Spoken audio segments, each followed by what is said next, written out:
Any better.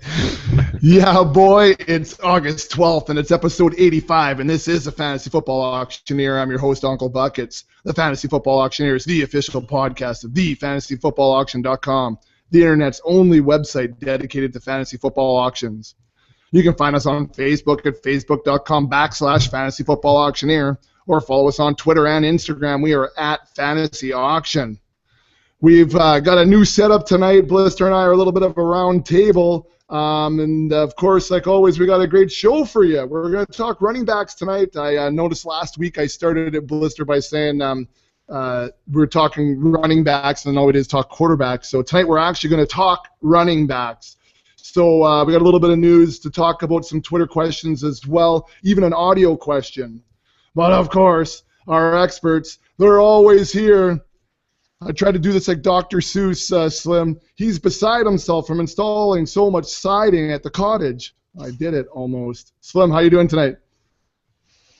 Good. I got a little bit of sun today.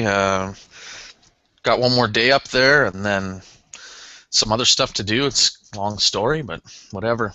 Busy week for actually maybe for you a little bit too. You're gonna be passing the torch on to me hopefully here and show me how to line some football fields. It's going to be awesome. We're going to line some football fields. We're going to do a high stakes draft this weekend.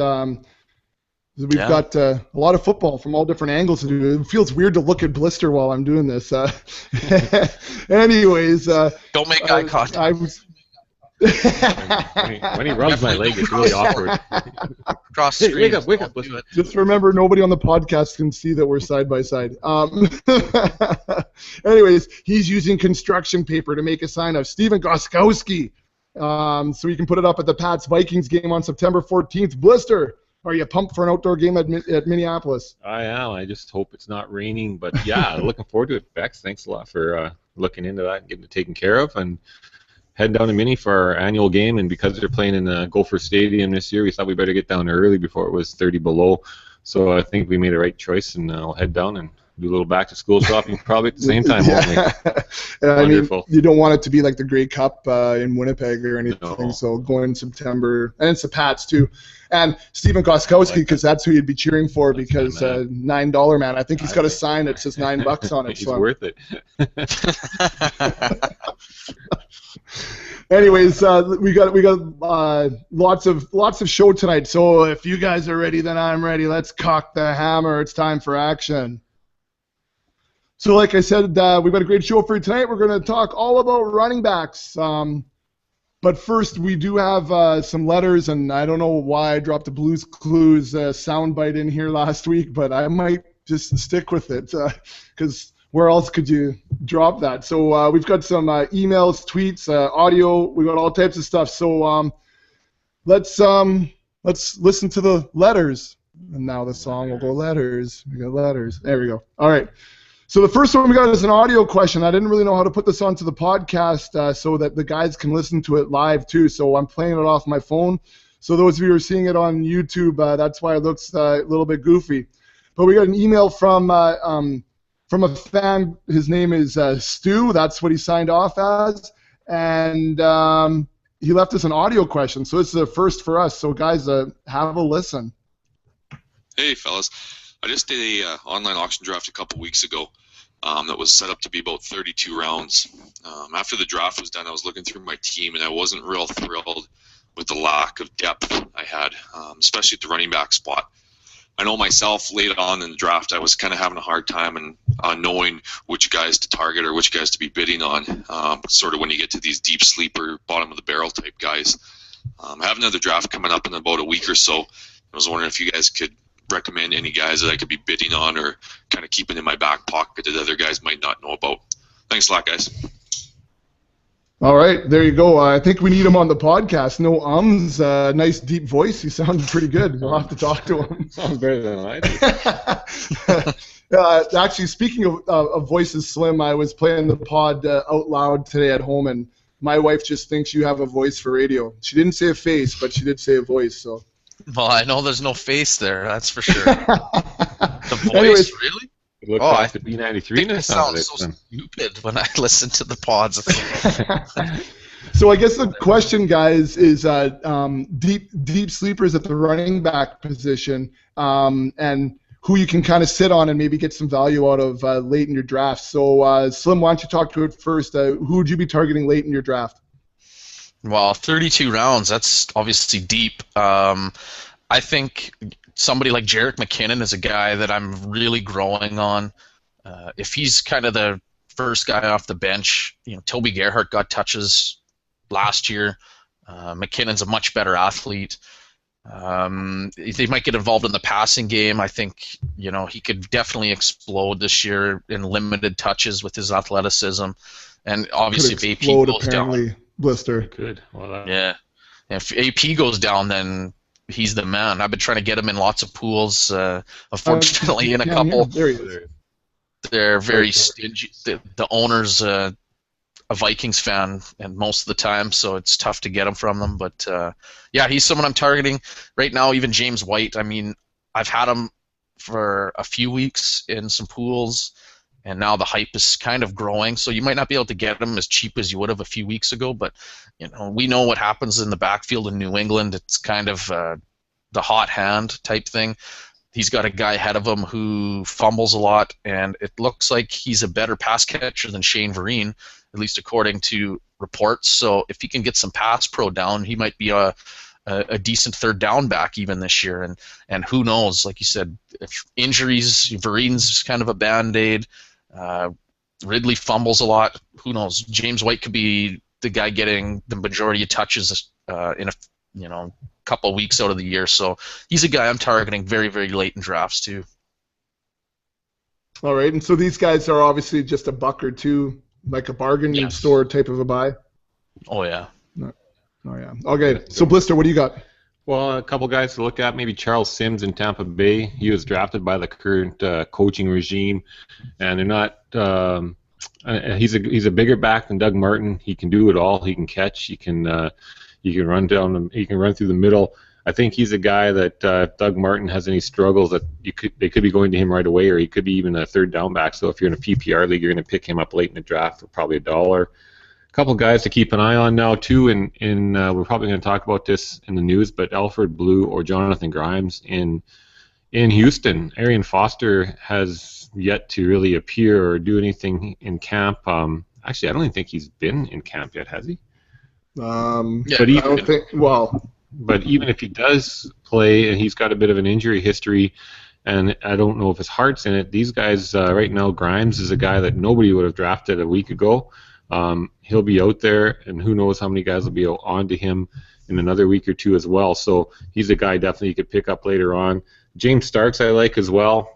He might cost you $2 or $3, but Eddie Lacy, he's going to go early for a lot of money. But he's also got his injury troubles, and they go back to college as well.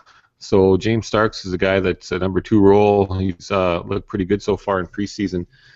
He's another guy that would only cost you a couple dollars. So I think I'd take a look at those guys. The guys Slim has mentioned are pretty good as well. And then just a guy I've always liked too is Bryce Brown in Buffalo. You could pick him up for $3-4, maybe at the most at the end of your auction, maybe $1. And probably $1. CJ Spiller, big question mark still. Bryce Brown's the young back, 23, 24 years old. If you had those 3 or 4 guys on the bench, someone's going to probably get a chance at some point during the year. All right, there you go, Stu. Thanks for the. What do you guys? Sorry, go ahead. No, so what do you guys think about Dexter McCluster? He's a guy I wanted to kind of touch on. I think, well, obviously he's dirt cheap, but I think he could get used a little bit this year in Tennessee, and he's kind of lines up all over the place. It's nice that he can kind of do everything, but still line up as a running back, or he gets you can use him as a running back, especially in a PPR league. He's probably going to be involved in the passing game quite a bit. What do you think? Do you think you're going to need to draft him though, or do you think that he just can be a guy you can hover on the waiver? If it's a 30-round draft, yeah, true. That's right. You might pick him in the 30th or 29th, or when everyone else is taking their kickers, then you can say, yeah, I'm not even going to take a kicker. I'm going to grab him and see what happens in training camp, and I'll pick a kicker up before week 1. Right. I'm not high on him. He's bounced around a bit, and he's kind of had a bit of hype. if I could, I'd categorize him like an Oakland wide receiver over the years.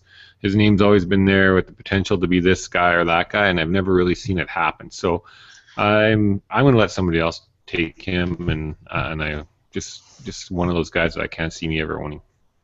Well, there you go. And you guys have not been on a love fest for the last little while, so it's been good to hear disagreement a little bit. It's good. No, it's good.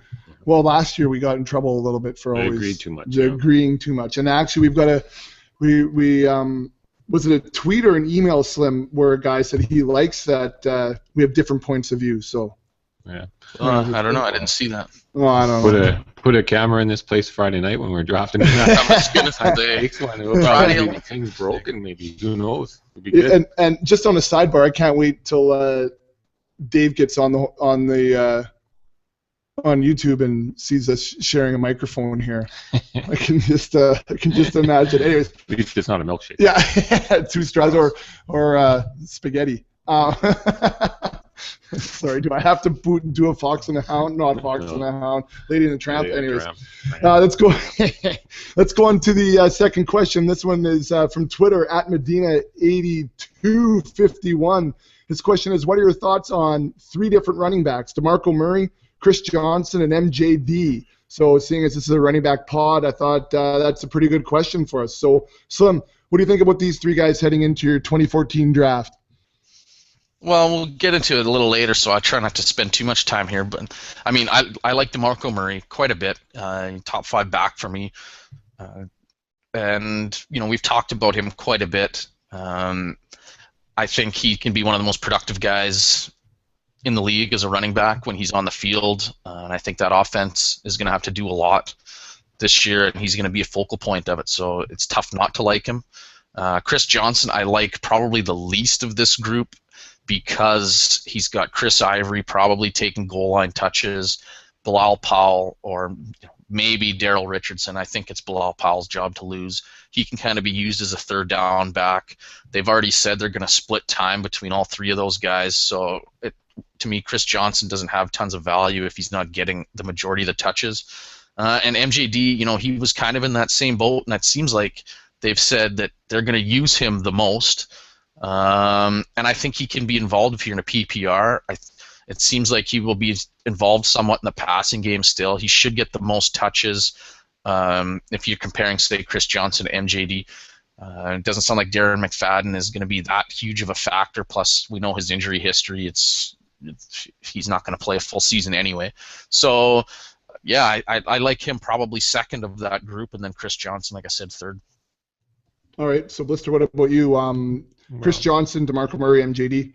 I'm not a big DeMarco fan just because of where you have to take him, how much he's going to cost you. I just, he's basically a top running back. He's going to go as a low end tier 1, high end tier 2, especially in a PPR. Definitely probably sneak into that tier 1 range. And I want somebody that's a little more of a safe bet if I'm going to spend $45 or $50 on my running back, just because I need them for 60 games. You can't replace running back 1 talent that easy, so I want to get somebody that's going to be there. And so that's why I'm not as high on him. Chris Johnson, I agree, I'm not too high on him either. I mean, he's put up numbers over the years where he can sneak into that top 12, top 15 running back, but it's so streaky. He has so many games he does not show up for, and he caught a lot of passes last year, and I can't see him catching as many passes this year in New York. I think his numbers are going to be down.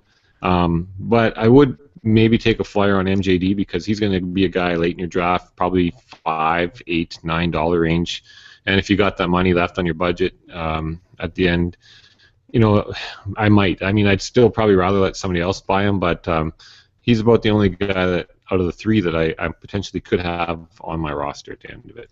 I mean, Chris Johnson, I think for best ball and drafting goes, will be that type of guy because he's going to have the potential for big games, but he's also going to have these duds too, right? And how do you trust a guy who's going to give you 4 points in a game? Yeah, he's not. Oh, another question coming in. Yeah. I don't care for him. It's a good question because those are guys that they've all had great seasons. and some guys will have written them off. So in some cases, they might be a super steal in a draft. And in other cases, some guys, maybe they don't do a lot of homework, might just recognize those names and pay more for them. So those are all names that could potentially have it at one time produced. I just don't have confidence in them doing it consistently this year or any year after.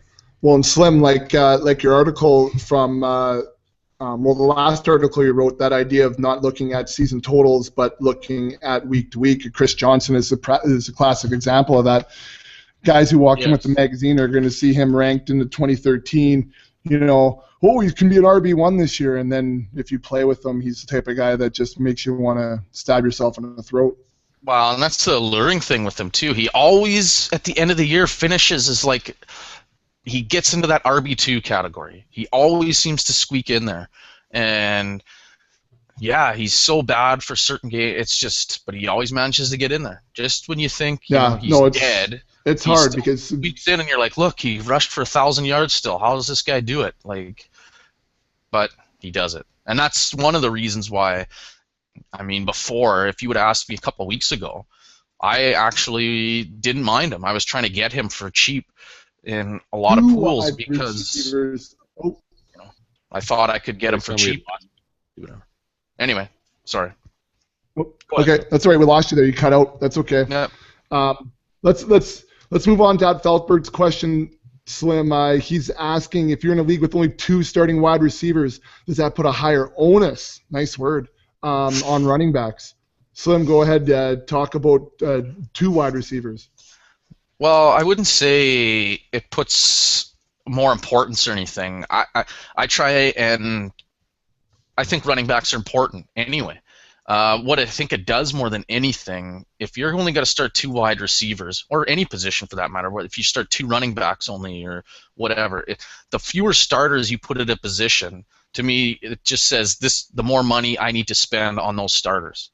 For the simple fact that if I only have to start 2 wide receivers, and that's it, say there's no flex, whatever, if I only can start 2 wide receivers, I don't need 7, wide receiver 3s or something like that. I don't need a super deep bench. So, if I can start 4 running backs, for example, I might spend, say, $125 on them, and I might draft 6.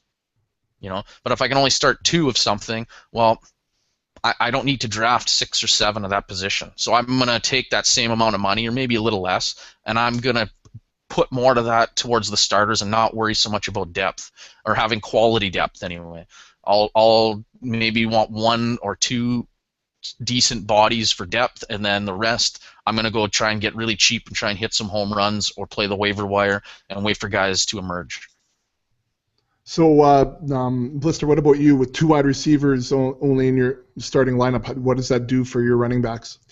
Well, I think quite along the line of what Slim said, you can start looking running back a little earlier. You can start budgeting more towards that, because like Slim said, you don't have to have.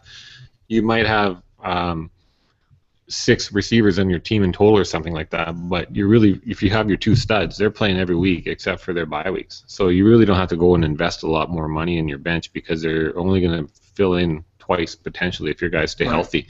I mean, if you go out and buy Julio Jones and Antonio Brown, for example, could happen quite easily for maybe about $80, $90.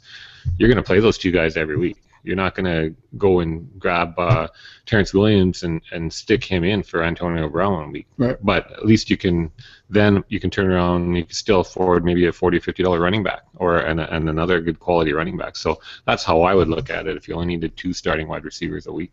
Well, but guys, don't you think that it's going to be relative though, right? Because I mean, everybody in your league only has to draft 2 wide receivers. So isn't that going to make wide receivers at a higher value? Like the dollar value is going to be higher. So you're going to have to spend more money there. Like, isn't it going to be relative because guys are going to want those top guys? It's not going to be.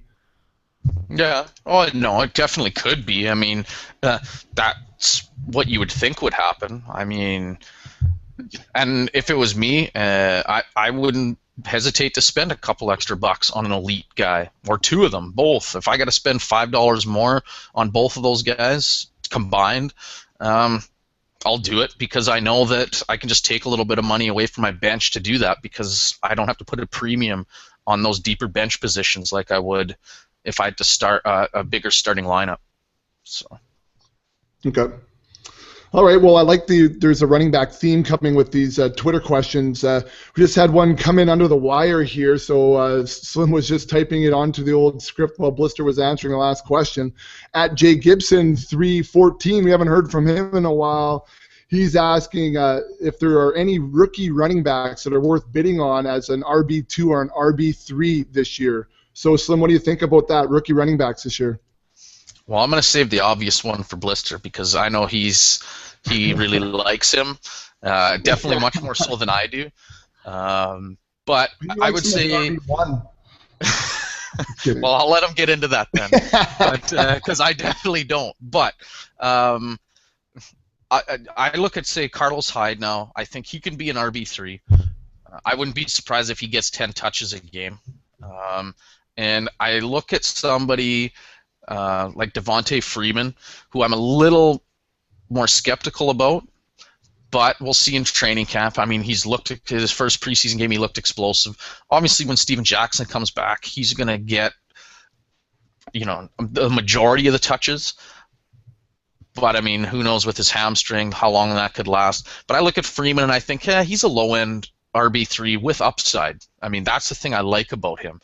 He might not be an RB3 out of the gate. In week 1, week 2, he might not be on the field enough to generate you that point total to start as a reliable flex or RB3, but I have a feeling by the end of the season he can definitely push Jacquizz Rodgers out of the way. And I don't know if Steven Jackson will make it through the full season. And even if he does, I think Freeman hopefully can show enough athletically where he can get enough touches, and maybe he becomes kind of like an Andre Ellington type guy was last year, who by the end of the season he only needs 6, 8, 10 touches to do quite a bit with that. And so you might want to be hesitant to draft him or to start right away, but I look at him as a low-end RB3 and with a lot of upside. And I'll let Blister go with. I just got him in an MLF 10, so hopefully he has lots of upside every week. Anyways, Blister, rookie running backs for RB2, RB3 status. Well, I think one of the names you're going to see catching a lot of probably rising up the auction board here is Andre Williams, and with the Giants. I mean, with David Wilson out, he's looked really good. Rashad Jennings has also looked really well, which is quite surprising. But Rashad Jennings isn't young. I mean, he's getting up there. Williams doesn't catch a lot, but he could get enough touches and do something with them and get some goal line work that he could be an RB3 for you, perhaps right from the start of the season. So keep an eye on him as your auction draws near to the start of the NFL season. Standard leagues, outside of PPR, even better in standard leagues. He's going to cost more and more. Jeremy Hill in Cincinnati is another nice one. He'll definitely be ahead of, if not already ahead of, Ben Jarvis, Green Ellis. He's going to get some carries now. Gio Bernard's there, so his ceiling's probably capped, not all that high, but I think a guy you could keep an eye on, and he could carve out more and more time as the year goes on. Terrence West I really like in Cleveland, although I got to keep an eye on Isaiah Crowell there too. You haven't heard a lot about him lately, but he's another guy that I think is too talented for them to let him go. I think they're going to find a spot for him on that roster. But I think he's got a bit of an... your boy.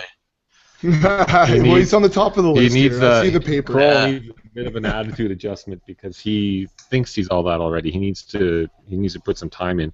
But of course, Slim is referring to Bishop Sankey.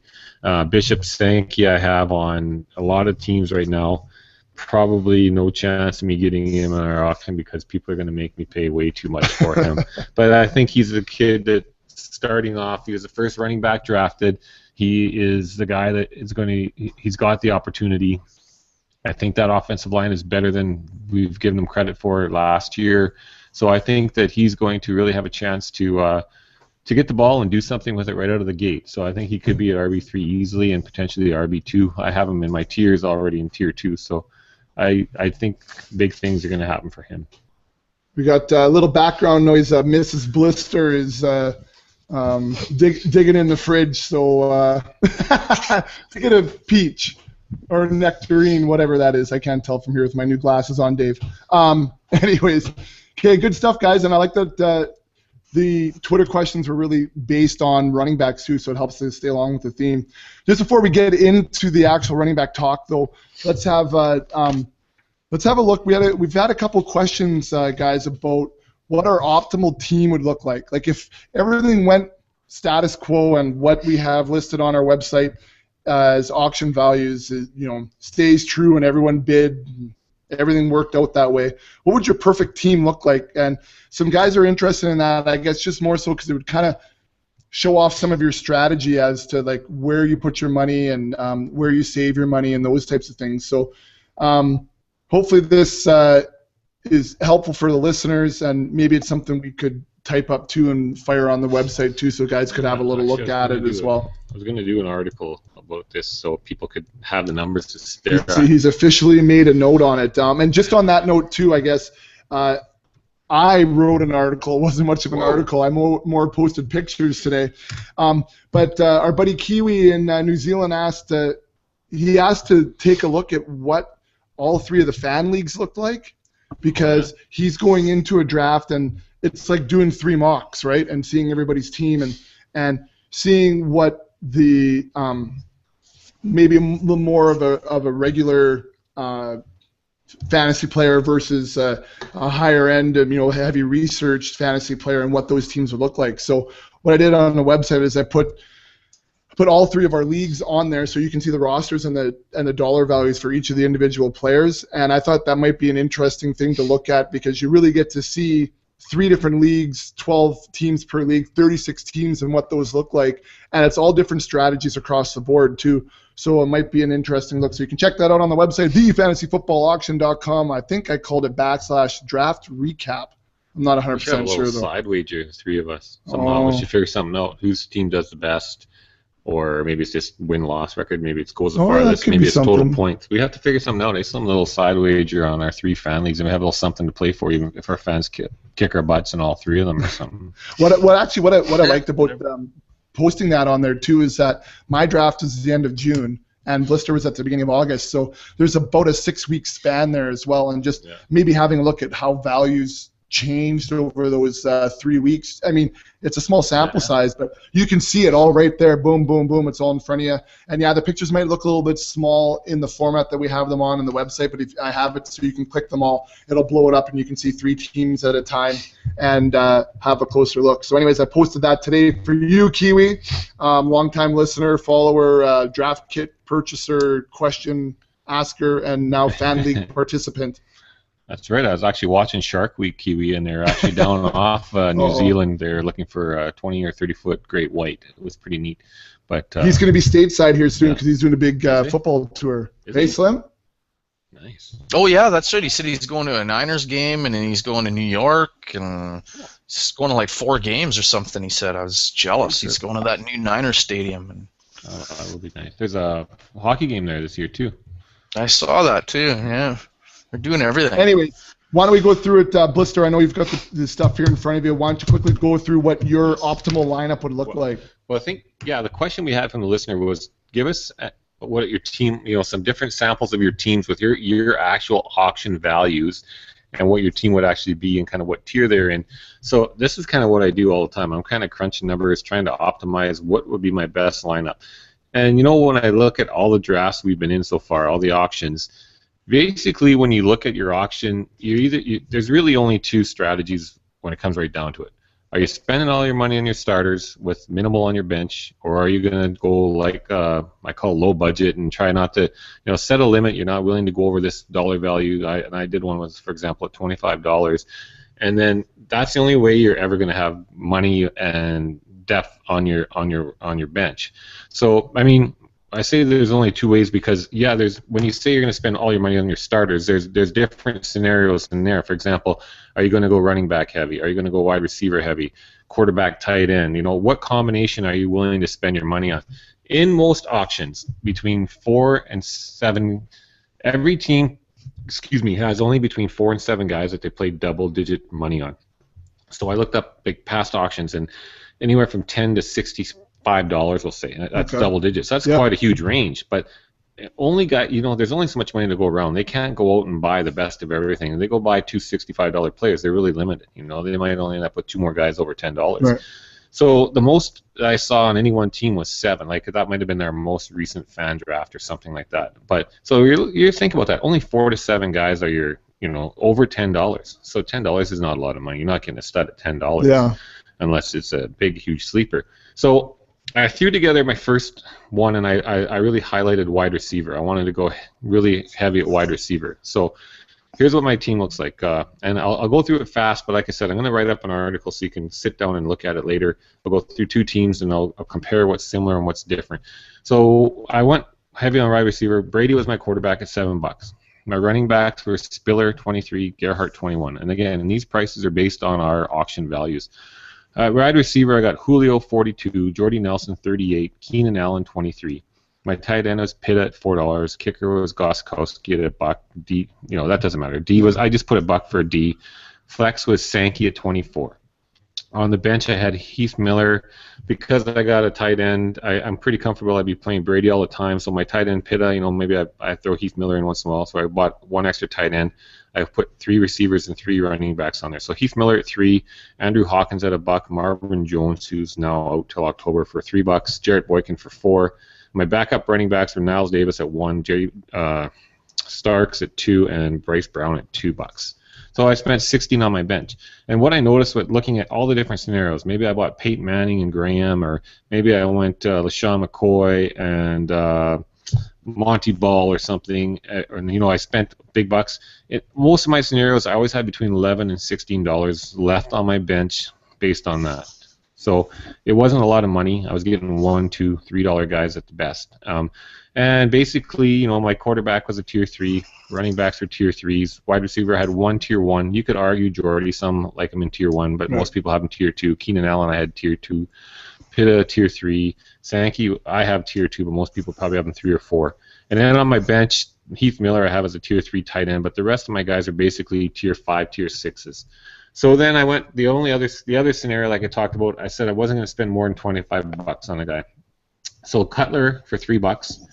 And again, I could have changed this up a bit, but I have Sankey, Gerhart 24-21, Keenan Allen 21, Roddy White 21, Wes Welker 18, Shane Green 17, Pitta 4, kicker defense for $1. Because I have Cutler this time, I grabbed a second quarterback, so I have Big Ben $3. Then I got on my running backs on my bench, Terrence West for 8, Jeremy Hill for 6, Ray Rice for 14. Receivers, Edelman 17, Golden Tate 12, and Terrence Williams 9. So I had, in this scenario, I had, what I spend, about $56 or so on my bench. And up front, my starting, all are tier 2 and 3 basically. I have Cutler as a tier 4. But my bench are all tier 3 and 4. So my bench is quite a bit better. When you compare the 2 teams, the starters, so the differences in the 2 teams, the starters, I have Cutler versus Brady, Vereen versus Spiller. So both of those 2 things, quarterbacks are kind of a wash. The running backs, Vereen versus Spiller, might be kind of a wash. But then the biggest difference is Roddy White versus Julio and Welker versus Jordy Nelson. So that's where my low-budget team is a little bit weaker, is those 2 starting, my wide receiver 1, my wide receiver 2. My bench, the difference is quarterback. I have a quarterback on one, tight end on the other, but the difference on my bench is on the low-budget team, I have West, Hill, and Rice. On my bench with where I don't have much money spent on it, Niles Davis, James Starks, and Bryce Brown. So I'm much happier with West, Hill, and Ray Rice on my bench versus those other 3. Those other 3 guys are, they don't have as good an opportunity to be producing right away. And on my bench for receivers, Edelman, Golden Tate, and Terrence Williams versus Andrew Hawkins, Marvin Jones, and Jarrett Boykin. Again, Edelman, he should still get 85, 90 catches this year. Golden Tate, we're hoping that it's a big breakout for him. I mean, he puts up 800, 900 yards in a non-pass heavy offense every other year. And then Terrence Williams, we hear nothing but great things, and he's opposite. Both those guys are opposite true studs, so they should get open quite a bit. And I do like them better than Hawkins Jones. So obviously my bench is quite a bit deeper, and that's basically what it comes down to. Are you going to have a deep bench or not? I mean, because if you decide to go with a good running back, stud quarterback, stud tight end, in the end, you're not going to have much money left for your bench. So that's a bit of a comparison with our actual numbers. Like I said, it might be easier if I write up an article. If Shane's posted something, that's kind of neat to see too. But I think basically at the end of the day, that's all you can tell yourself. Do I want to have depth on my bench? If so, then I really got to limit myself. You know, I don't have to say I'm going to go under 25. I might say I want to get a $45 running back, and I'm not going to go over 25 for a receiver or something. But then at the end of the day, you'll have a deeper bench, maybe a little weaker starting lineup. And if you want to spend it all on your starters, then the next question is, do I want to spend it on my receivers, my running backs, my quarterback, my tight end? Do I want to do a little bit of combo? I want to get one stud running back and two stud receivers. What is it going to be? So I guess you have to wait out. And then, like we always say, then you have to be flexible. You might have this wonderful game plan. I know what I'm doing. It's perfect. You go into your auction and all hell breaks loose and things don't go as they're supposed to or what you thought they would. And you have to throw it all out the window. So that's what happens more often than not. So Slim, I'm looking at his team right now, and like obviously there's a lot of contrast there. And yeah, you like the bench on one of the teams more so than the other, but I just think about how much work it's going to take to feel, you know, that even team that has a deep bench. Like, how much work does it take week in and week out to say, well, do I play Welker or Edelman? Do I play, Gerhardt or Ray Rice? When you have the, studs and scrubs type of a look, you know you're playing Julio Jones week in, week out, unless something happens with an injury or whatever. So there's not a real need to have depth on your bench either. So that's one of the things when I'm looking at those two lineups, how that looks week in and week out. So I don't know. What do you think? What do you think about what Bliss tried to say, and what would be your optimal lineup? Well, no, he's right. I think you decide, do I want bench depth or don't I? I think that bench depth can be a lot. It can be overrated in fantasy football. I mean, it's nice to look at, but like you said, at the end of the day, you want the most reliable talent on the field all the time. And if I can save $10 on my bench and use that to upgrade a couple starters, I would rather do that. And I'll play the waiver wire and pick up guys that start to break out before a lot of other people can in the league. That's just me. It's worked for me in the past. I've had teams with good bench depth, and I've drafted some this year, and yes, I'm happy with them still. But at the end of the day, I know that, for example, the running backs that I'm going to start every week probably aren't going to produce as much as the elite guys that are out there. And I'm okay with that. I know that it's allowed me to get other positions, and like Blister said, that's something that you have to just tell yourself or ask yourself is, which one are you most comfortable with? And hopefully you can choose for yourself. As far as my optimal lineup, what did I do here? I drafted 5 receivers, 5 running backs to keep it simple. And then after that, I guess, well, it turned out I streamed QB, so I drafted 2, and then I streamed tight end, so I drafted 2. So the running backs were Murray, $45. Ellington is my RB2 for $24. Rashad Jennings at $13. And Kyrie Robinson for $4 is my 4th. And then either somebody like Lamar Miller or Carlos Hyde. I like both for $3. To me, those guys are all high upside. They're had at a value compared to guys that they can produce the same as. So that's things that I like to look for. As far as the receivers, Julio Jones, 41, Cobb, 31, Mike Floyd, 17, Terrence Williams, 8, and Greg Jennings for 2. Again, guys that I think have upside compared to the guys that are similar prices to them. And quarterbacks, this is where you got to make your choice. So because I spent money elsewhere, I went with a streaming option, which I'm totally comfortable doing. I've got Alex Smith for $1 and Carson Palmer for $1. I'll roll with them every week. Obviously, defense and kicker, they're both $1 each. And then my tight ends were Zach Ertz for $4 and Charles Clay for $4. 2 guys that I really like, and I think they have lots of upside. And at $4, to me, Clay is the more reliable because we've seen him do it last year. Ertz is kind of the guy who could finish close to top 5.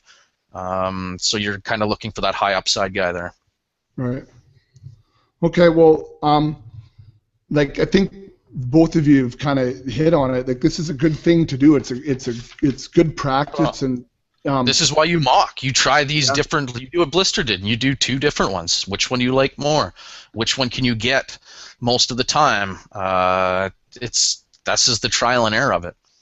And I love looking at it on paper and working it out myself and saying, like, what would this team look like, and also like the consistency of point values as well, knowing like if you're trying to hit that magic 95 number that it was listed in the manifesto, or if it's 100 maybe more so on a PPR, but trying to get that to that number week in and week out, you can take a look. Well, if I have this lineup, what is it going to score me on an average week, not at the end of the season? And, oh, geez, maybe I need to tweak this, or maybe I need to spend some more money on that, or, ooh, maybe I have too many injury risks on this team and I need a little bit more stability, or whatever the case may be. I love to do it. I do it sitting on the lake, sitting at the lake on the – see you, Blister. I do it sitting on the deck at the lake and just kind of hammer through rosters and see what I like and what I don't like, So for sure, it's good stuff. So that was a long time on listener questions, but I think it's good value stuff there.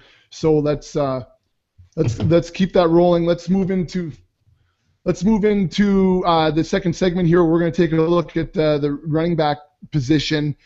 Now, I mean, I thought about going through some news, Slim, but mean, it's a lot of stuff just like, oh, so-and-so took reps today. Let's go. Blah, Let's blah, defend. blah. Anyways, let's talk about rankings. Let's get into the meat of it. Anything you want to say about Marvin Jones being out? No, it's unfortunate, but no. It is when Blister talk about it when it's receivers. Dynasty. All right. Well, Blister's up, so we'll skip the news and we'll just get right into it. So let's take a look at running backs, and I mean, this is our most beloved episode. It gets the most hits, the most downloads. People talk about it more than they do anything. So this is the big one, and I think there's going to be a lot of questions this year because there's a lot of talk about are you spending money on the big name running backs? So we'll take a look at some strategies. Maybe we'll take a look at some over-unders and on budget-wise stuff. And we'll get the boys to defend their rankings because there's 7 or 8, as Blister's mixing himself a drink over there. It's what we get from the round table. This is good stuff. Anyways, we're going to do some defend your rankings stuff because there's 7 or 8 guys that you guys vary greatly on. I'd love to hear why you guys have ranked them that way. So I guess why don't we just first, Slim, talk about, I posed on Twitter yesterday, over-under on running backs this year. Are you budgeting over or under $95? Slim, what was your answer, and what's your thoughts on that? Well, to me, it's over and under for me because I budget 4 different budgets, and they'll go any way. I think that the teams that I like the best that I've drafted have gone under $95. But, and I think I'm in the minority in doing that. I believe me, don't get me wrong, and you know what? Until this year, I wouldn't have done that. I was always kind of the opposite. I was spending, 35% of my budget or 40% of my budget on running backs, or even starting running backs for that matter. Whereas this year, I think I'll take a different approach a lot of the time. But, if a draft doesn't indicate that, then guess what? I'm going to start, and I'm going to go start spending on some of these guys that are left as the elite guys because that's what the draft is telling me that I have to do because the values aren't going to be there in the middle tiers that I'm maybe really want to target. So normally what I've been doing is passing on these elite guys and say the top 2 tiers for me, going for running backs that are, ranked 6 through or even later through maybe 20 and targeting more from there and trying to get 3 of those guys. A lot of the times I'll even take maybe guys into the 10 to 12 through 20 range and maybe try and get 3 of those guys like that. But again, I'm looking for high upside guys, Somebody like Alfred Morris, I shy away from because to me he doesn't have that high upside that say someone like Andre Ellington has. Morris is a safe pick. He's going to get lots of touches. He's just not going to do tons with them typically. I want a guy that I could get for roughly the same value or even less that can hopefully really outproduce his draft position. That's what I'm kind of looking for from the running back position this year. So then it allows me to go and get the consistent wide receivers that I know are going to produce at a high level week in, week out. So again, I know that's kind of a crummy answer to your question, is kind of both. But yeah. I mean, if you're screwing yourself if you go into a draft stuck to one strategy like that. So you say it all the time. Yeah, I mean, like I said, so I've done it both ways. I typically like the one, so I'm going to say that I lean towards the under probably 75% of the time. Okay. So Blister, what about you? $95 over or under on your RBs? I think I'll be under this year. Like I'm kind of in the same boat as Slim. I love those elite guys. I just think that you can make your money go farther by grabbing some of the names he mentioned earlier, like Jennings and Gerhardt, perhaps. Like these are some of the guys I'm not thrilled about, but I think that they're going to get a lot of touches. Some of them are just in good situations. And then I think you can load up if you want to get that top tight end, or if you want to spend big on your quarterback and not have to worry about those positions later on, then you can do that. I just think that there's a few running backs out there that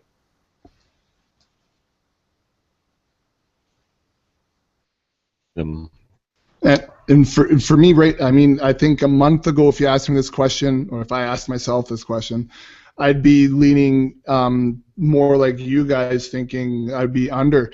But right now, I'm starting to lean a little bit more towards over, just through going through a bunch of stuff, and really I'm reading through JJ's stuff and the number fire stuff that he's got out there too. It just talks about that idea that either it's top tier guys hit or it's waiver wire guys that hit, and in the past 5, 6, 8 years or whatever his number was the idea that those middle tier guys just don't tend to hit. They tend to stay middle tier, and I want guys to hit. So I don't know, maybe I'm willing to risk a little bit of money, extra money on high-end RBs and hope that I pick one of those guys that hit from up top. I think last year was an anomaly. I think that the top-tier guys as a whole in fantasy football, there are guys that hit, and of course there's guys that miss. And I think last year was just an outlier year,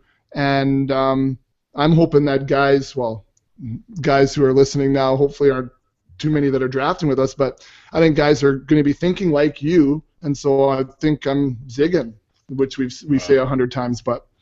And that could be the case. Like all of a sudden, if Jamal Charles or Adrian Peterson or Forte or McCoy, if they're typically going for around $60, and all of a sudden now they're hovering down at around 50. I mean, that's a hell of a value, right? And that's where we've talked about. You just jump on that because that's being versatile. You say, hey, that's a cheap price. I'm taking him, and I'll make this up somewhere else in my budget. Right. Maybe and I mean, that's just being a smart quality backs. You get 2 now, or 3, and you get one of the elite ones. I mean, that's the versatility factor right there.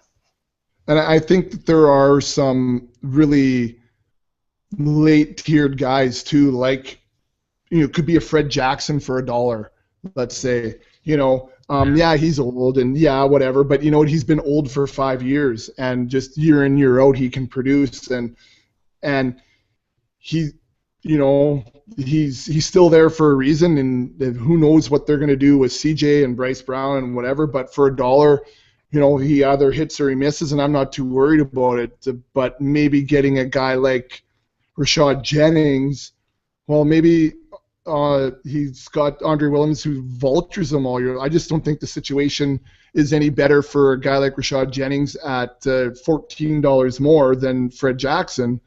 And I'm not married to Fred Jackson, but I'd be married to Jennings because I was counting on him being my flex. So I don't know. I mean, these are all things that I do when I have my notebook and my paper sitting out there watching the kids on the beach. It's like, what are the situations and how that's going to look, and what is the draft going to look like? And I mean, we say it all the time. It's about being flexible, and if you see value, you got to jump on it and then readjust, right? And that's the thing when we've been talking about it too. How many times have you left a draft going, man, that went exactly the way I hoped, and I love my team, right?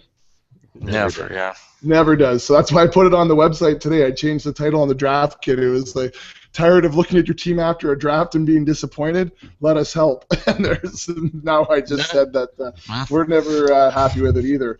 But that's good stuff, and I think that's the point, right? Is be flexible. But there's two different opinions here right now. And all guys that were playing in championships last year, and two of us against each other. So differing philosophies, and it's all about how you structure your team around that too, right?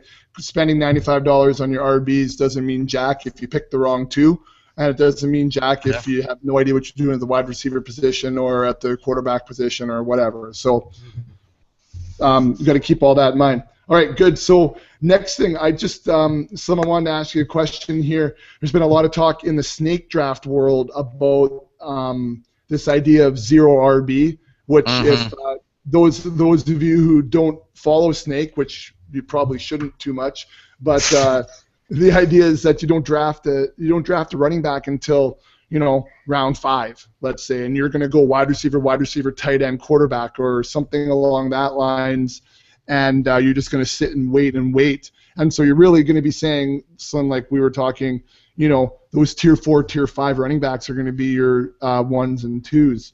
What do you think about that strategy in an auction, Slim?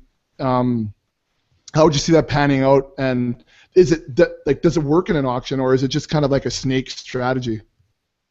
Well, it can work. I mean, you take the principle of just taking lower tiered running backs, and that's it. I mean, in an auction, you could spend $30 on your starters. You get Trent Richardson, Pierre Thomas, and MJD or something like that, or Stephen Ridley.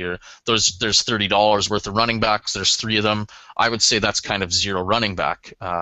You could take it further than that if you wanted to, but I mean, I don't see any upside into doing that. I mean, yes, your receivers are going to be elite, but in an auction format where you can spend to get what it just doesn't make sense. I don't think the upside is there to start, say, 3 of the top 10 wide receivers.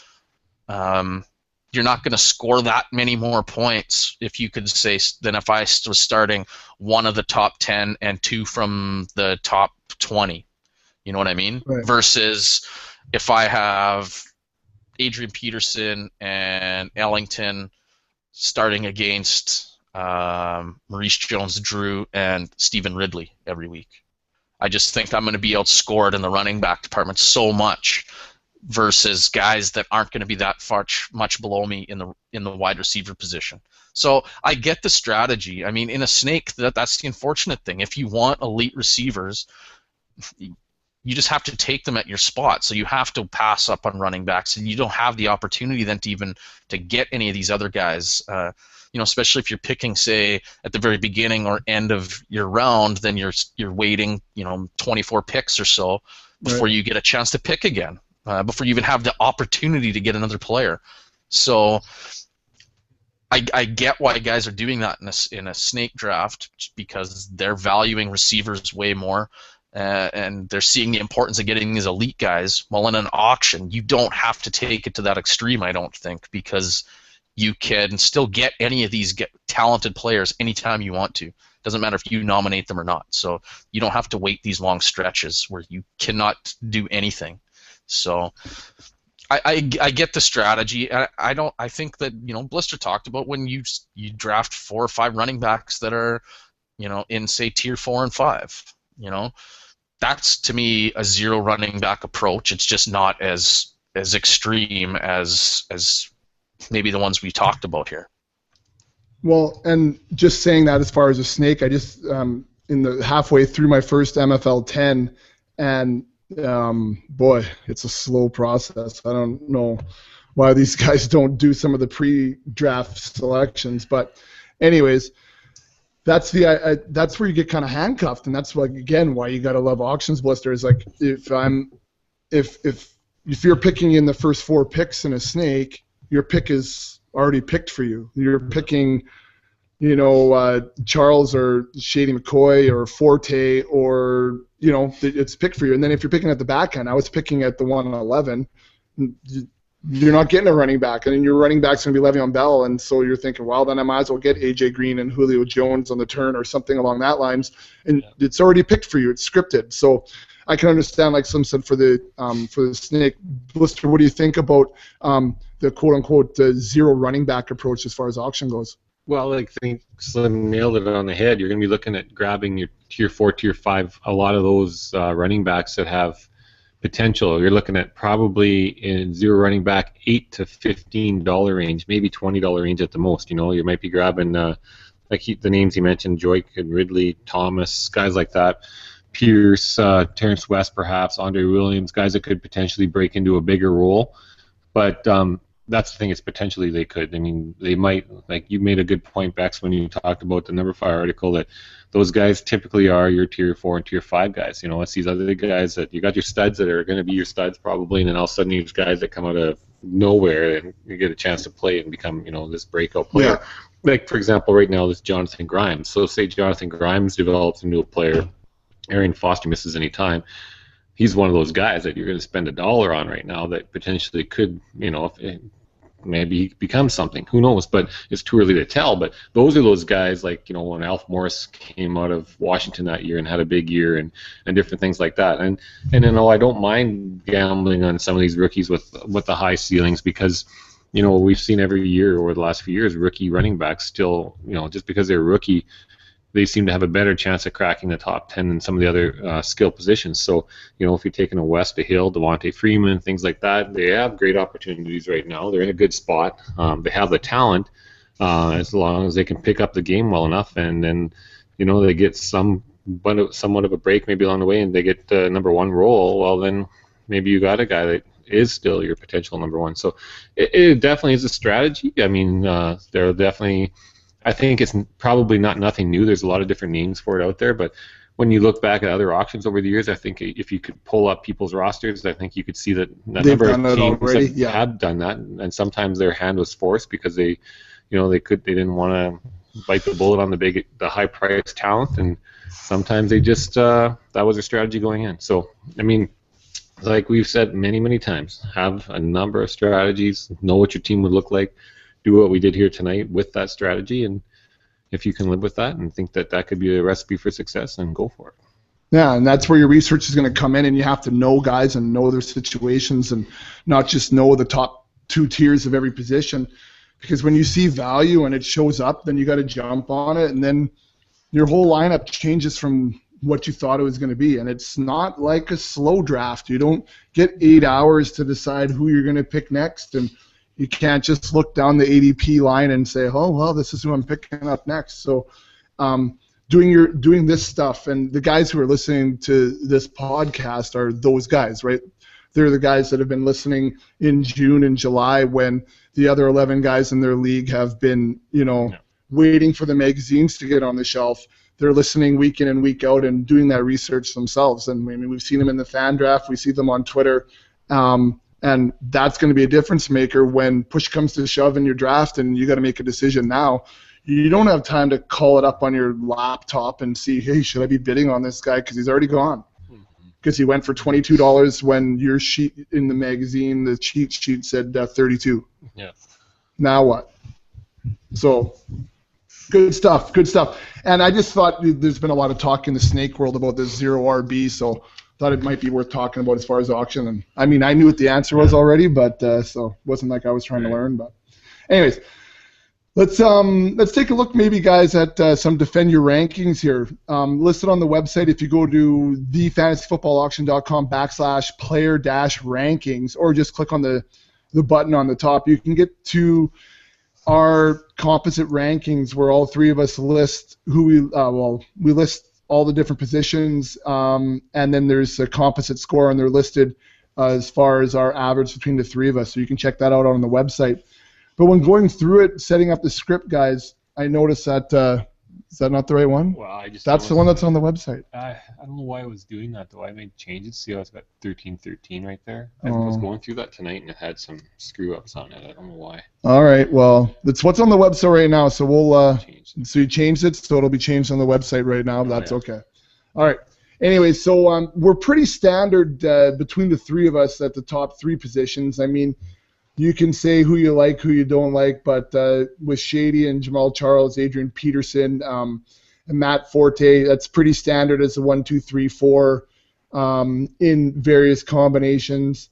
And at 5, we're kind of all right with Eddie Lacy there, or DeMarco Murray. But I think when I mentioned DeMarco Murray, that's where our first real discrepancy comes in. If you take a look at the website, guys, DeMarco Murray is listed as Slim's number 5 running back, and Blister, you have him as an RB10 this year. And so that's a big difference with regards to, is he a true RB1 or is he a borderline RB1? I guess injuries are going to have a lot to play with that, Blister, but let's give you defend your rankings on DeMarco Murray. Well, I just I know his numbers are there, and I know he has the ability to do it. And the good thing for him, he's a pass-catching back, and I think they're going to be playing from behind a lot because their defense is so bad, so they're going to have to throw a lot of balls. I just wonder about his durability, and I've said it many, many times, and we've argued about him. And that's what the biggest thing for me is. I just don't like his durability. I think there's a lot of that young talent from last year that's going to surpass him in Gio Bernard and Monty Ball, Eddie Lacy, and then you got your big 4 with Forte, Adrian Peterson, Jamal Charles, McCoy. So right there, there's 7 guys right there. And I don't know. I just have a hard time. He could easily finish as a top 5 back, but my feeling is with the injuries and stuff, I think they're gonna have to throw the ball a lot. I don't know how many times a team that's down is gonna get fooled by the short dump or the screen pass to the running back. I mean, he's gonna make a few first downs with it, and the rest of the time they're gonna be punting. So I think that. He might only be rushing the ball for the first quarter or two, and then it could be partway through the second quarter they got to abandon the run game altogether. So I don't know if that helps him or not, but I just think that and his durability are a couple of factors that go off in my mind that make me worried about DeMarco Murray. All right, Slim, so you've got him ranked as the RB5 on your list. Defend your ranking. Well, it's the same thing. I mean, I'm not that worried about the injuries. I mean, I know that when he's out there, he's going to produce. He doesn't ever have to come off the field. He's a every down back. I mean, injuries are a part of playing the running back position. I have Eddie Lacy ranked right below him. While Eddie Lacy was banged up, he only played in one more game than Murray last year, and he was pretty much hurt the whole year. So, I mean, it can go with many of these running backs, and I want a guy who can, produce at a high level when he's on the field, and Murray does that. Last year he finished as a top running back, as a startable running back, RB2, in 79% of the games that he played. So I think it was if you count Matt Asiata as the only back that did it 100% of the games he played, which we won't. He was 1, 2, 3, 4, 5, 6, 7th. He finished 7th in that list. So to me, he's right up there, easily in the top 10. And I think with the amount of offensive output that's going to have to be expected from this Dallas offense, it bumps him up even more than that. So yeah, I think that I've got him close to probably where his ceiling is, unfortunately, which I don't typically like to do, but. I don't see it being a problem with him finishing, in that 5-6 range. Yeah, well, and I have him at 5-2, and I think one of the things is the situation which we like. We've talked about that before. I also just like that he produces high-level games, and I mean, if he's injured for two games last season and still finishes easily as a top 10 back, depending on your scoring system, number 7 or whatever the case may be, that's pretty good. I mean, so if you can get 14 games, I think, out of any of your running backs, I'm pretty happy about that. And if you look at some of his point totals, I mean, it's 7 or 8 times last year he's scoring over 15 points, and it's 4 or 5 times that he's scoring over 21 points. And I mean, that's gonna win you some weeks. So I like him there at 5. I can understand some guys being concerned with injury prone. I try not to too much tie injury into it. I like to assume that these guys are all professionals and they're going to do their best to play 14 games, let's say, and hope for the best. I can't predict injuries, but we can predict situations, and we can hopefully predict some output based on that. So that's where I like him there. All right, so let's move on to the second guy that I have on the list, and it's Gio Bernard. So if we take a Gio Bernard on our rankings here, Blister, you have Gio at 8 and Slim has him at 12. So, Blister, you have him as a solid RB1 listed as your 8th overall running back. Defend your rankings. Well, last year, Gio finished up as a 13th ranked running back. He carried the ball 170 times, but he caught 56 passes. And that's when he had to continue to give away to Benjaris Green-Ellis. So, I mean, he finished as a 13th ranked running back as a rookie. And I think you saw flashes of how good he can be on the field last year. And I think they know this year that they got to get the ball in his hands more often. I really think that they're going to get the ball to him as much as they possibly can. I'm not too concerned yet about Jeremy Hill. I mean, he could eventually come in on some third downs. He could maybe do some goal line work, but we'll see. We've heard murmurs and there's been reports of good things, but it's not every day raving and ranting about him. So we all, Ben Jarvis, Green Ellis, they're still wondering if they'll even have him on the roster come September. So that is, no matter what happens,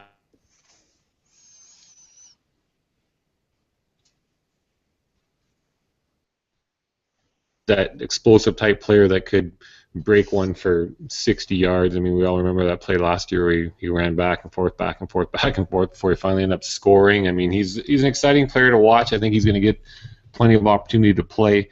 And, I mean, going from 13th, getting into the 8th ranked position, moving up 5 spots, I don't think that's too much of a stretch for him at all. All right, so Slim, you have him as a low-end RB1 right now. You have him listed as 12th on your chart. Slim, defend your rankings. Well, I am more worried about Jeremy Hill. I look at it as the Bengals just spent a second-round pick on a player who I think that they thought he was the best running back in the draft. They didn't draft a kid like that to not play. So however many touches Ben Jarvis Green-Ellis took from him last year, he had 220 carries. I can't see why Jeremy Hill doesn't get, say, 200 or almost 200. So just based on that math, it's tough for Bernard, I think, to get many more than 200 touches or 200 carries this year. Yeah, he's explosive. There's no doubt about it.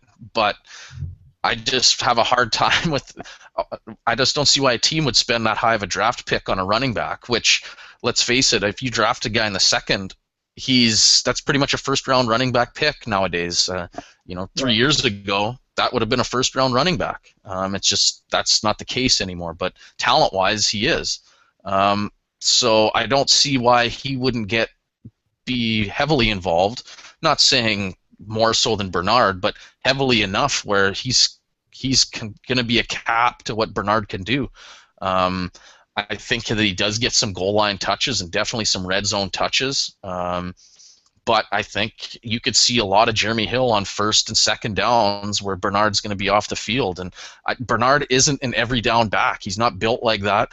He's kind of built in that CJ Spiller mode, and the Bills have been finding out that you can't use guys like that. They can't get 300 touches plus consistently and stay serviceable. So I don't see why the Bengals would vary much from that, and I just think that he's just not going to get as many carries or as many touches as the guys that are, the top 10 guys that we know are pretty safe bets to be in the top 10. All right, so there you go. So it still is a RB1, but very low end. Jeremy Hill, you hear a lot of good reports out of him out of camp that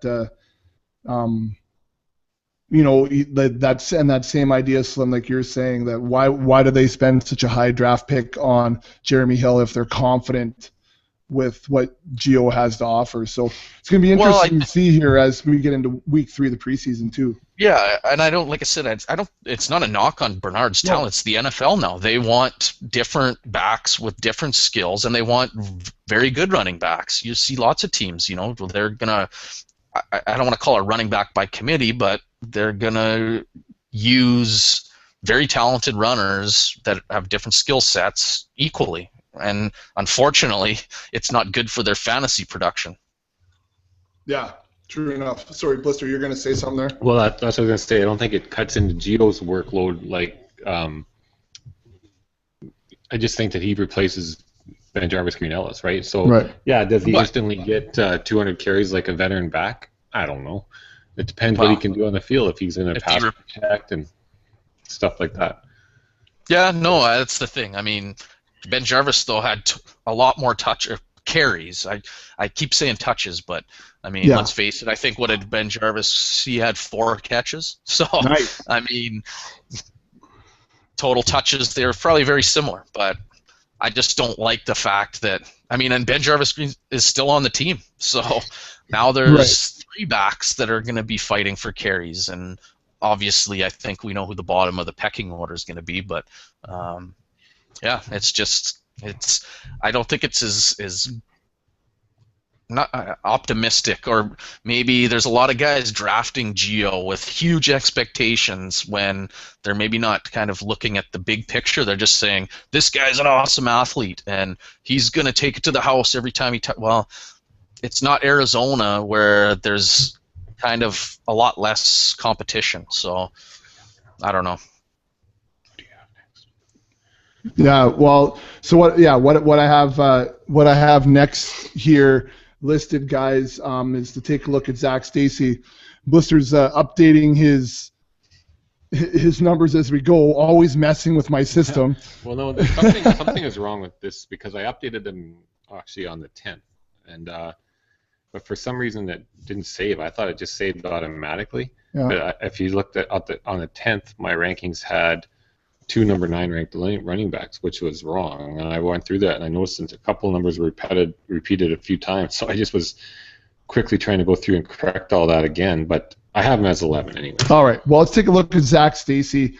Blister has him ranked right now as 11, so a low-end RB1. Slim, you have him at 15, which is, I guess, an upper RB2. Blister, let's take a look at Zach Stacy. Defend your rankings. Well, I remember last year we had a big debate about who would be starting for St. Louis, and that was Daryl. I said Daryl Richardson will be starting. And he was. He didn't last long, but he did start. Yeah.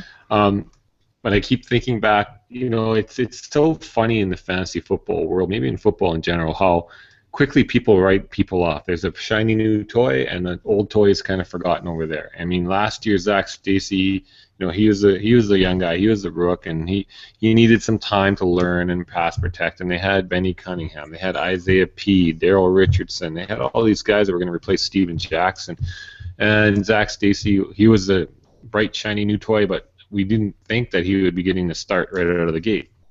Now this year they have Trey Mason, so they're all worried that Zach Stacy's going to be losing touches, but Trey Mason can't pass protect to save his life, and he is the same boat as we were in last year with Zach Stacy.